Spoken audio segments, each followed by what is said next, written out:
Yo, yo, yo, yo, yo, yo, yo, Big Kish back up in here, man. Kanye West just revealed how UMG will destroy Drake for suing them. I already knew it. I already knew it. And y'all already know Kanye, he been in the game for a minute. And he's knowledgeable. And he's a billionaire. So, you know what he's talking about.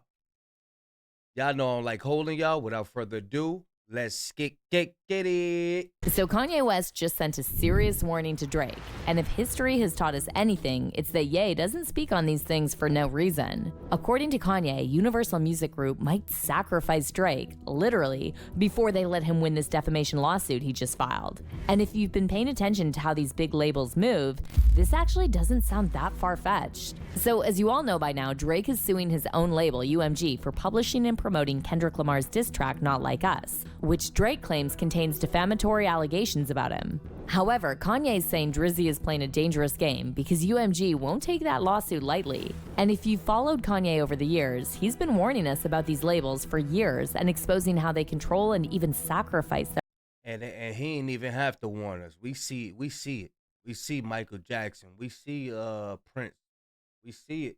Their artists. Kanye even named names, talking about Michael Jackson, Prince, even his own mother Donda, alleging these were all industry sacrifices. And now he's implying that Drake is next if he keeps pushing back against the machine. Michael Jordan, what about him? His daddy, right? Bill Cosby, his son, right? Dr. Dre, his son. You know, out in Hollywood, a lot of people come up missing. Feels like it might be a lot of that. In order to control, traumatize. They want to monetize and traumatize. So did Drake Y'all remember what happened to Martin Lawrence when he was out in traffic and was like, yeah, they trying to kill me. They trying to kill me. just sign his own career's death certificate with this lawsuit? And how deep does this industry's control really go? Let's get into it. Well, Lucien worked for people who control the banks in Africa, who keep, Oh my God. think about download. We had Black Wall Street, we had Harlem, we've been gentrified, and we ain't really been pulled together since, other than to maintain what they call the black vote, which you don't have an opinion. For years, Drake thought he was untouchable, but now UMG is making it clear that he's just another player in their game. In case you missed it, Drake's suing UMG for defamation, claiming they rigged the system to make Kendrick's song Not Like Us blow up on Spotify and radio.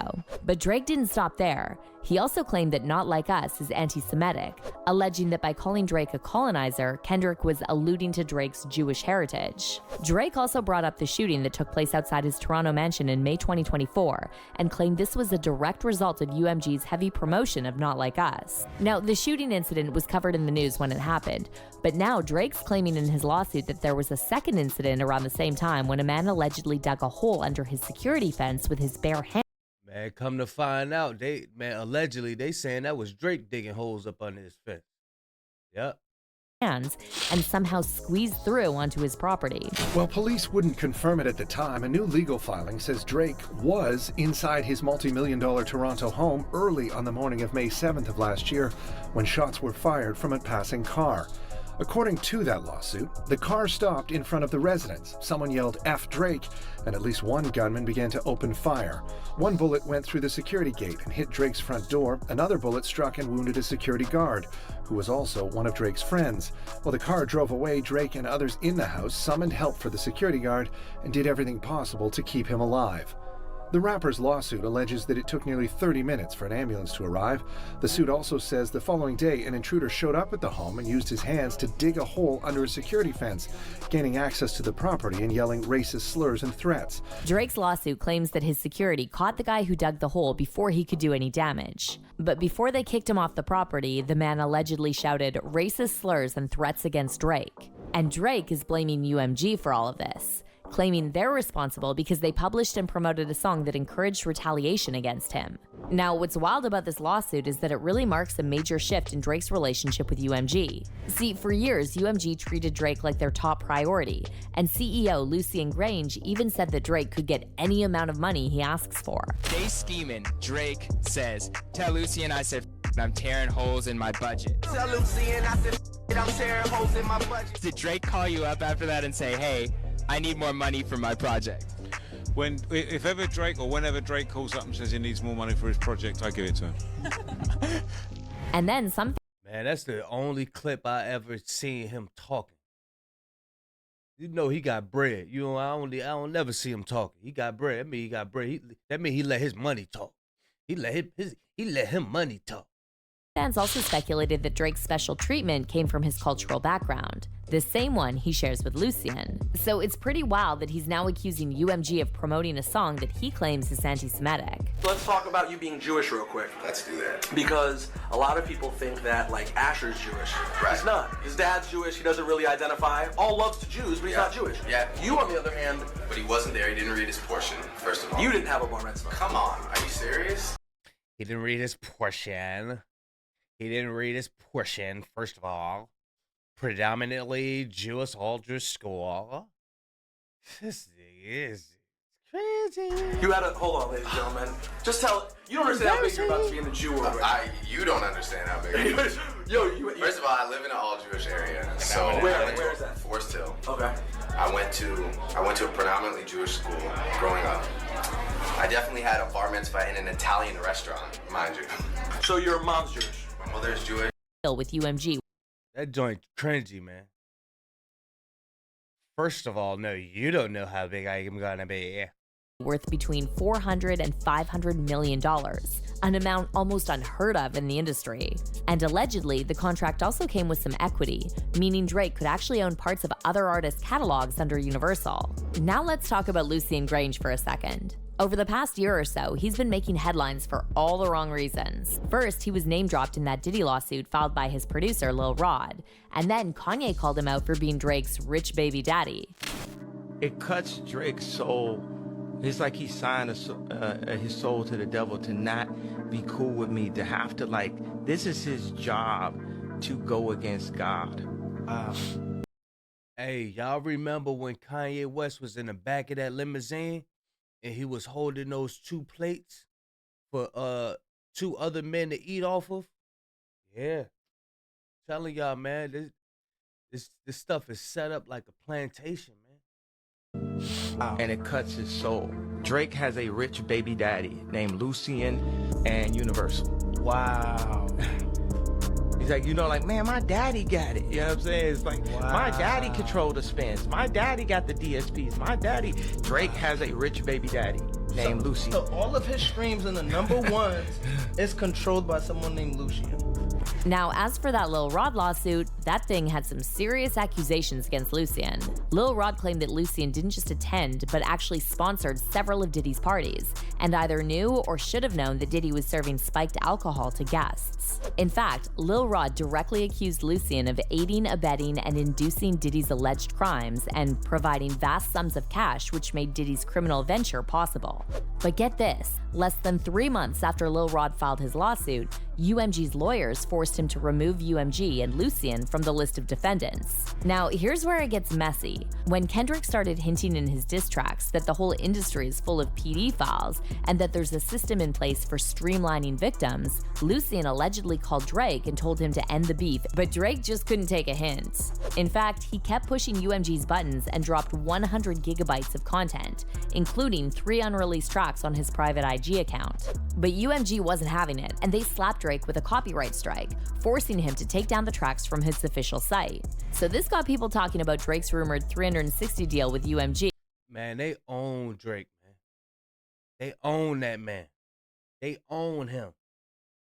Which apparently covers everything. His music, publishing, merch, you name it.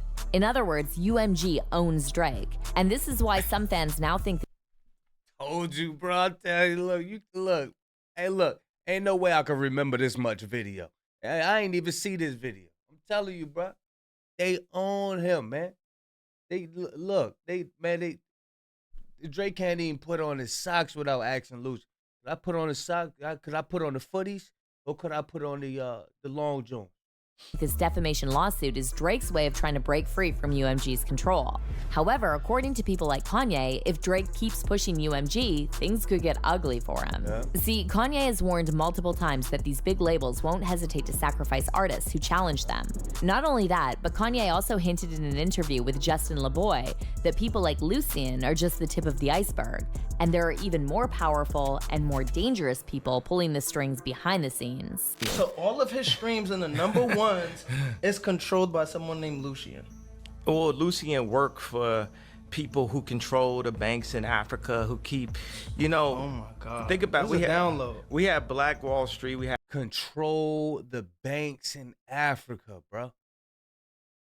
Now, Lucien, he's saying Lucien is the little dog. Man, because the big dog ain't ever on camera. The big dog ain't ever on camera. The big dog, he got Satan's phone number, man. had Harlem, we've been gentrified, and we ain't really been pulled together since, other than to maintain what they call the black vote, which you don't have an opinion in that vote. And then they get all these celebrities, they go on TV like, we got a problem with his political opinion. He's out of control. He's bipolar. He's anti-Semite. He's whatever they want to call somebody to try to get people to not listen or have, take away the influence. Now, what did Kanye mean when he said Lucien works for people who control the banks in Africa? Well, since 2000, UMG has been owned by Vivendi, a French mass media company. And Vivendi itself is controlled by the Bolloré Group, a powerful French conglomerate founded in the 19th century. Damn. Yeah, man, I'm telling you, these are powers right here. Listen to the breakdown again, y'all, because this is important. This is very important, because later on throughout the year, these companies about to start. I'm telling you what. Check this out. This is important stuff, y'all. That Lucien works for people who control the banks in Africa. Well, since 2000, UMG has been owned by Vivendi, a French mass media company. And Vivendi, a French mass media company. Vivendi, y'all. Listen. Vivendi itself is controlled by the Bolloré Group, a powerful French Bolloré Group. That's what control Vivendi. It's this powerful stuff, y'all. This is powerful. It's controlled by the Bolloré Group, a powerful French conglomerate founded in the 19th century. Bolloré is one of the world's most influential companies in sectors like media, logistics, and telecommunications. They also hold the largest stake in Vivendi, and that gives them significant control over UMG and other media assets. Now, according to one investigative report, Bolloré Group has built a network of influence on the African continent, mostly in countries formerly colonized by France. Vincent Bolloré, the CEO of Bolloré Group, has been linked to several controversies. Hey, look. That man don't care nothing about no Drake, man. He don't care nothing about no Drake, man. Drake ain't got that appeal no more. Yo, what are we gonna do with him? It's okay. Get rid of him. I'm telling y'all. Controversies, including accusations of using bribes to win big contracts in different African countries. Also, the French newspaper Le Monde previously reported on alleged human rights violations on plantations controlled by Bolloré's company in Liberia. Meanwhile, Bolloré Group has been accused of trying to shut down or intimidate journalists, lawyers, NGOs, and everyone else who tried to expose them. So yeah, these are the people Lucien Grange is answering to. And the more you look into it, the more it seems like there's always someone even more powerful pulling the strings. Now, remember when Kanye dropped that remix of Future and Kendrick's track Like That, where he called out Drake, saying, "Where's Lucien? Serve your master. You caught a little bag for your masters, didn't ya? Lifetime deal. I feel bad for y'all." But this isn't the first time Kanye called out Universal for acting like slave masters. Back in September 2020, Kanye went on a rant against Universal and posted nearly 100 pages of his contract with UMG, which used to be the parent label to Kanye's God Music until they dropped him in 2021. He wrote in the caption, "I need to see everybody's contracts at Universal and Sony. I'm not going to watch my people be enslaved. I'm putting my life on the line for my people. The music industry and the NBA are modern-day slave ships." Kanye also later posted a screenshot of a text conversation with someone from his team, talking about a case against Universal and Sony. The person suggested Kanye should consider buying back his masters and re-recording his catalog the way Taylor Swift did. And then they also proposed a joint venture between Universal and Yeezy Media. However, Kanye shut this down quickly, saying, "I'm not open to any form of business with Universal or Sony." But Kanye didn't stop there. He also posted this photo of Prince with the word slave written on his face. Kanye, man, look. Kanye has did a lot of standing up, man. I'm telling you, he did a lot of standing up. taken during Prince's highly publicized battle with Warner Brothers. And in the caption, Kanye insinuated that both Prince and Michael Jackson lost their lives because they dared to go against their labels. Kanye wrote, "Let's get it big, bro. You and Michael passed so we can live." Now, circling back to Drake, a lot of fans are now saying that he's really playing with fire with his defamation lawsuit against UMG. However, it looks like people also don't have a lot of sympathy for Drake, and they're saying he's got no one but himself to blame. See, he bragged about that huge deal with UMG for years and made fun of other rappers for not getting the same perks he has. And now look at him, suing his own label and stuck in a contract that forces him to churn out uninspired music and constantly tour just to make money for his owners. But what's your take on all this? Is Drake really risking it by going after UMG? Was Kanye right when he warned us about what happens to artists who sign deals with the devil and then try to break free? Drop your thoughts in the comments below. And don't miss out on this next video. That was wild. That was wild. I'll leave a link in the description. Y'all let me know what y'all think, man. Kanye West, I don't know how he been able to get away with this for so long. We seen the messages when the dude was like, "Yeah, I'm going to put you back on that medicine. You keep it up. I'm going to put your ass right back on that medicine." Yeah. Yeah, y'all let me know what y'all think. This is scary. Big Kish signing out. I'm gone, y'all.